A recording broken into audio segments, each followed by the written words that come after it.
Committee ہے اس جانب بڑھے. بہرحال آج کو اور جو خدشات اور جو باتیں کی گئی کہ آروز کا الیکشن تھا اگر 2013 کا، آج بھی جو باتیں کی جا رہی ہیں بھائی صاحب، ابھی چیف جسٹس صاحب کو بھی کہنا پڑ رہا ہے آروز کے متعلق جو ہے کہ جو ایاز صادق صاحب نے بھی کہا کہ جی آرو تبدیل کر دیا جائے، ان کے حلقے میں اس کا ٹلٹ کسی طرف ہے. اور اب جبکہ ہم جانتے ہیں کہ عدالتی عملہ جو ہے وہ ریٹرننگ آفیسر کی جو ہے ڈیوٹی سر انجام دے رہے ہیں. بٹ میرا بنیادی سوال یہ ہے کہ 2018 کے الیکشنز کو ان تمام باتوں سے یا ان تمام الزامات سے دور رکھا جا سکے گا؟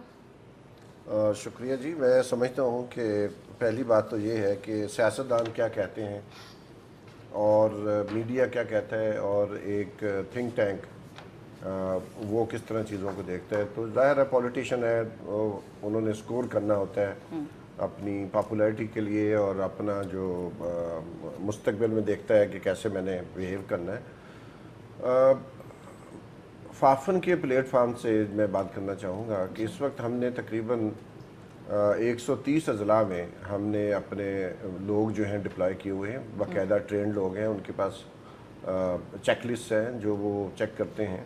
اور اس کے علاوہ تمام کانسٹیچوئنسیز میں ہم نے کانسٹیچوئنسی کوآرڈینیٹرز ڈپلائی کیے ہوئے ہیں. اچھا. ہم اخبارات کا جو نیشنل ڈیلیز ہیں، چاہے اردو ہیں، انگریزی ہیں، اور لوکل نیوز پیپر جیسے سندھی اخبار ہے یا ملتان سے کوئی اخبار چھپتا ہے، ان کا باقاعدہ کانٹینٹ انالیسس کیا جا رہا ہے.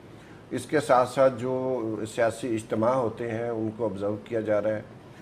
اور سب سے بڑی بات یہ کہ سیاسی جماعتوں کے جو آفس بیئررز ہیں ان کے انٹرویو کیے جاتے ہیں، اور ایک check list, complete check list. ابھی تک ہم 4 اپ ڈیٹس دے چکے ہیں.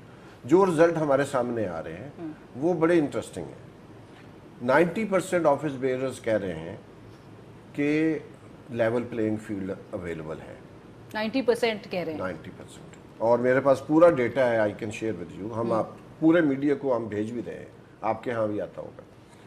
تو 90% کا کہنا، میں تو چاہوں گا کہ واقعی 100% لوگ کہیں، لیکن وہ ممکن نہیں ہوتا، اسٹیٹسٹیکلی پاسبل نہیں ہے. تو کم 90